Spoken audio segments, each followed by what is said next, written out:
Hello， 大家好，我是司徒水怡，欢迎回到芳疗小百科之孕妇婴儿篇。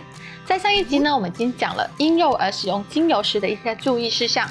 那这一集呢，将会讲到如何使用精油来处理婴幼儿常见的一些不适。那首先呢，我必须要再次提醒，在婴幼儿使用精油的时候，必须要经过稀释，一定要记得哦。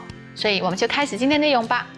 尿布疹呢是婴儿常见的问题之一，那我们可以在宝宝洗澡的时候呢，先用一杯全脂的牛奶或者甜杏仁油也可以，加上1滴的真正薰衣草或者罗马洋甘菊精油，经过稀释之后呢，再放入宝宝洗澡的水中，这样子都可以避免尿布疹，也可以安抚到他哭闹不止的情绪。同时呢，还可以改善睡眠的效果。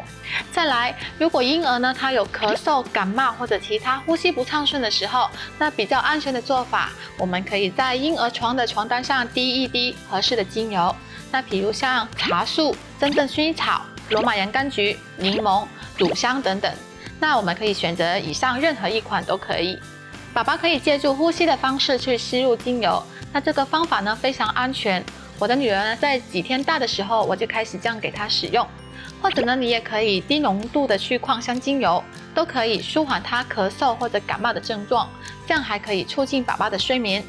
当宝宝长牙的时候，可能还会使到耳朵痛，这时候我们可以稀释1滴的罗马洋甘菊精油，顺着他的耳朵外围，然后还有他的脖子，一同轻轻的按摩吸收就可以。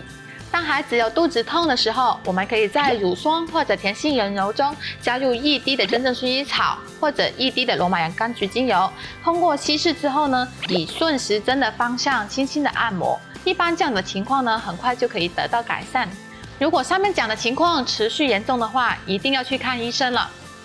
好，今天的内容就先到这里。如果其他疑惑的话，欢迎给我发电邮，我会尽可能回答大家的疑问。在我们的网上商城里有售卖一些关于儿童保健的精油配方，有需要的妈妈们可以前去看看。